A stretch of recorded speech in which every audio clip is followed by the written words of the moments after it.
É o programa Bíblia no meu dia a dia. Isso mesmo, a palavra precisa fazer parte do nosso dia a dia.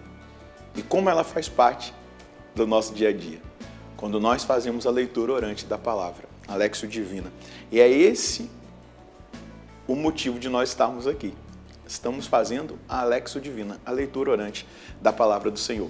E por graça de Deus, estamos estudando o livro do Êxodo. Então quero convidar você a abrir o seu coração e junto comigo a suplicarmos o Espírito Santo para que ele nos conduza no nosso estudo bíblico. Em nome do Pai, do Filho e do Espírito Santo. Amém. Vinde, Espírito Santo, enchei os corações dos vossos fiéis e acendei neles o fogo do vosso amor. Enviai o vosso Espírito e tudo será criado e renovareis a face da terra.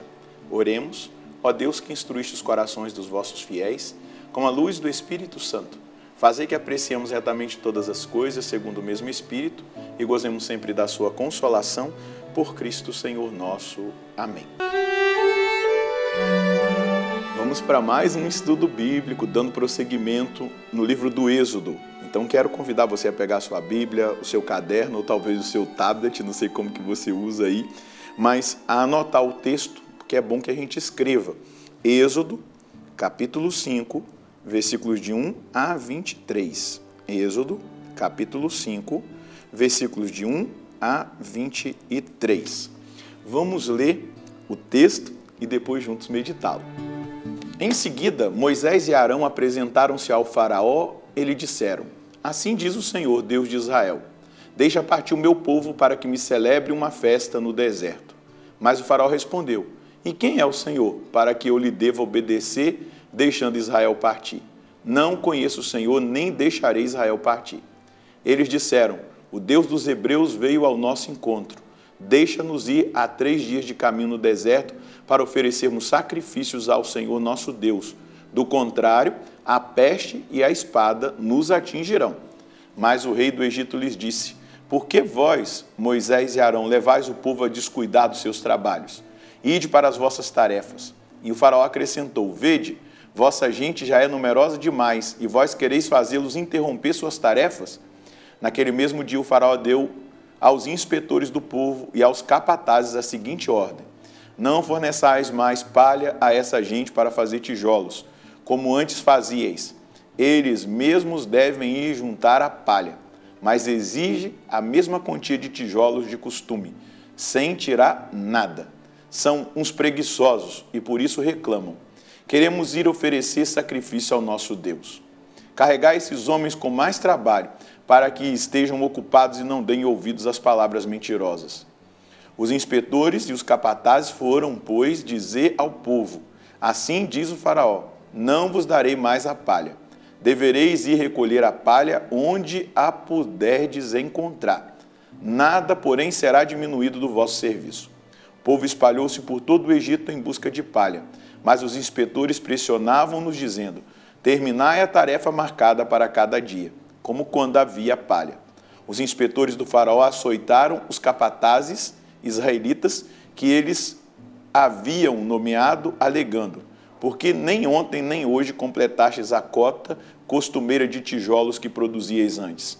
Os capatazes israelitas foram queixar-se ao faraó, dizendo: Como podes proceder assim com teus servos?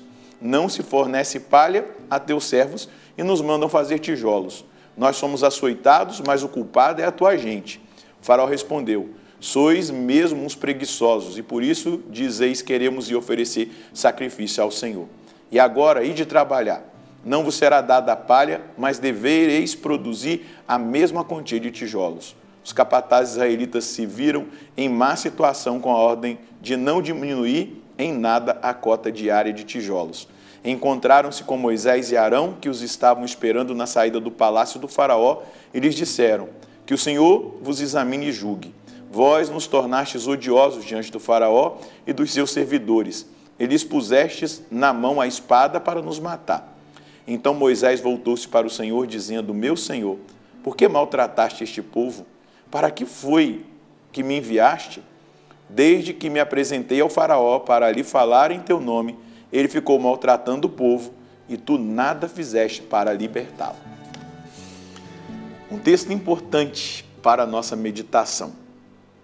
Nós vamos ver aqui o faraó que se sente dono, que se sente Deus. Quem é o Senhor? Eu não conheço esse Deus. A quem pertence esse povo? Pertence a mim e não a Deus. E ele se irrita também com a realidade do sacrifício, da adoração.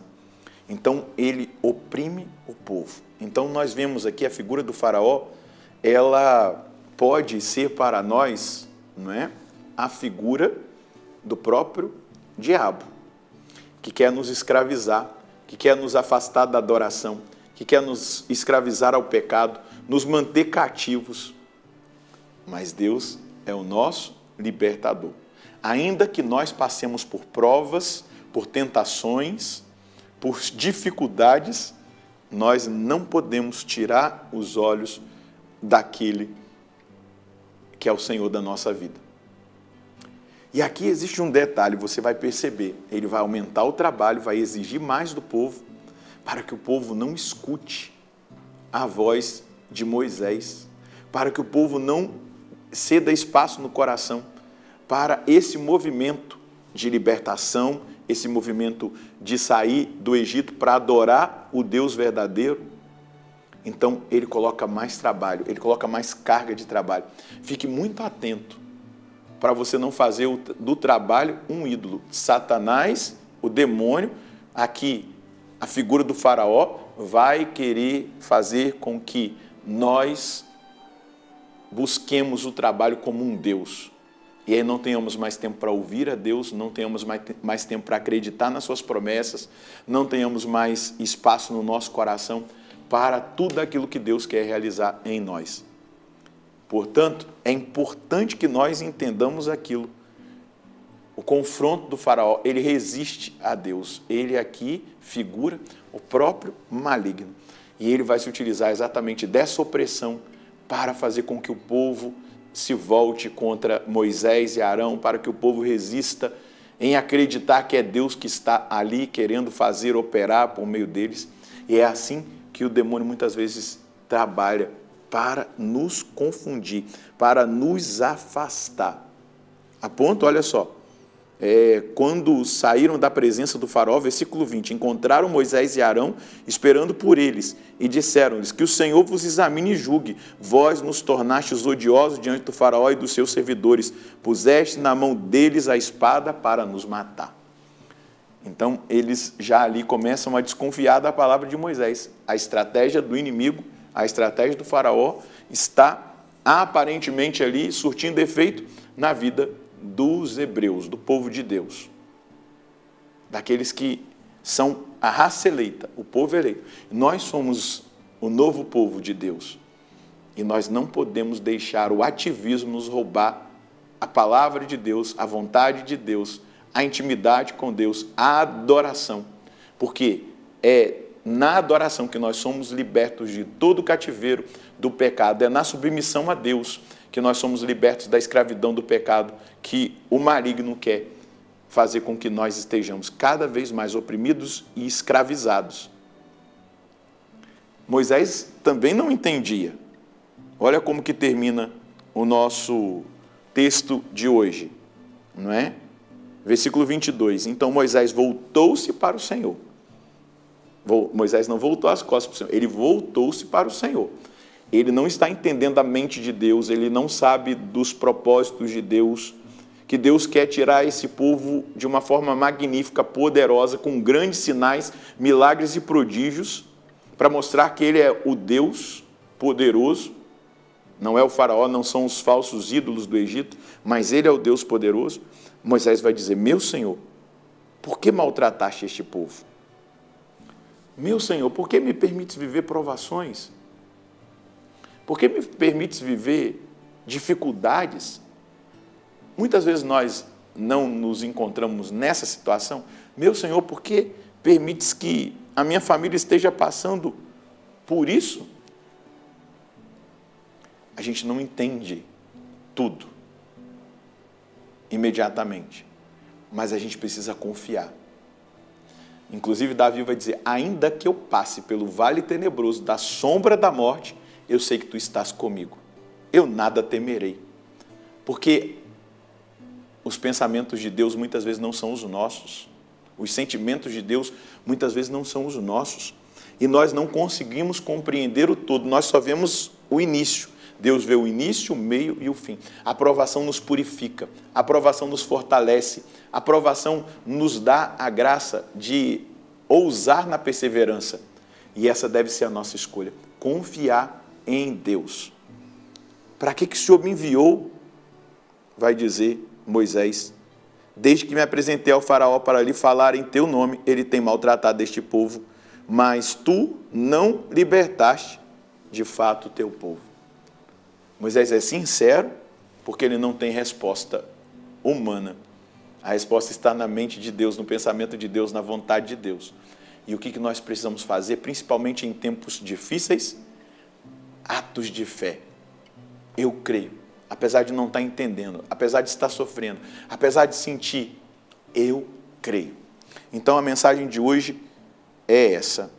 Eu creio, apesar de não compreender todas as coisas, apesar das podas, apesar das provas, ou melhor, vou colocar provações, que é melhor, apesar das provações, apesar das dificuldades, eu creio, adoro e espero, pois tu sabes, Senhor, o que é melhor para mim.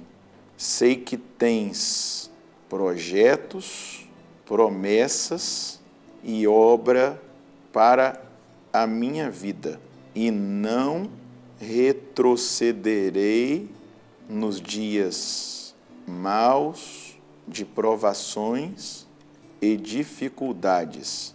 Permanecerei fiel até o fim. Eu creio em ti e me abandono em tua santa vontade. Isso é fácil? Não. É ato de fé.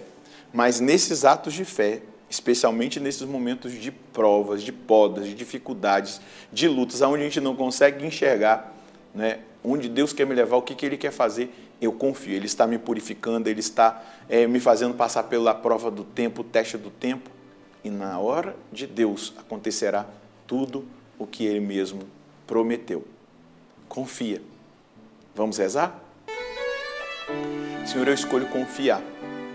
Ainda que os meus olhos não vejam, ainda que a minha mente não alcance aquilo que na sua mente perfeitíssima o Senhor mesmo preparou para mim, para minha família, para minha caminhada de fé. Mas a minha decisão é de crer. Eu confio. E não arredarei o meu pé, não retrocederei, não me afastarei de ti. Eu permanecerei fiel. Peço a graça da perseverança final. Não só a perseverança de hoje, mas a perseverança de todos os dias, até o meu último suspiro, ou até a sua vinda gloriosa. Me conceda essa graça. Me conceda participar dos seus pensamentos, dos seus sentimentos. Aumenta a minha fé, para que ainda mais, Senhor Deus, eu avance na sua santa vontade. Eu creio, e essa é a minha decisão. E eu acredito que cada um dos meus irmãos, das minhas irmãs, que tocados por essa palavra, também estão dizendo agora, fazendo um ato de fé, eu creio em ti. Amém. Creia, não retroceda. Creia, não se afaste de Deus, não se afaste do projeto de Deus. Nas horas das provas, das podas, das dificuldades, permaneça fiel e você verá Deus cumprindo as suas promessas na vida, na família e em toda a realidade da sua existência. Deus abençoe você, Deus abençoe a sua família. Nós nos encontraremos no próximo programa, se Deus quiser, no nome do Pai, do Filho e do Espírito Santo. Amém.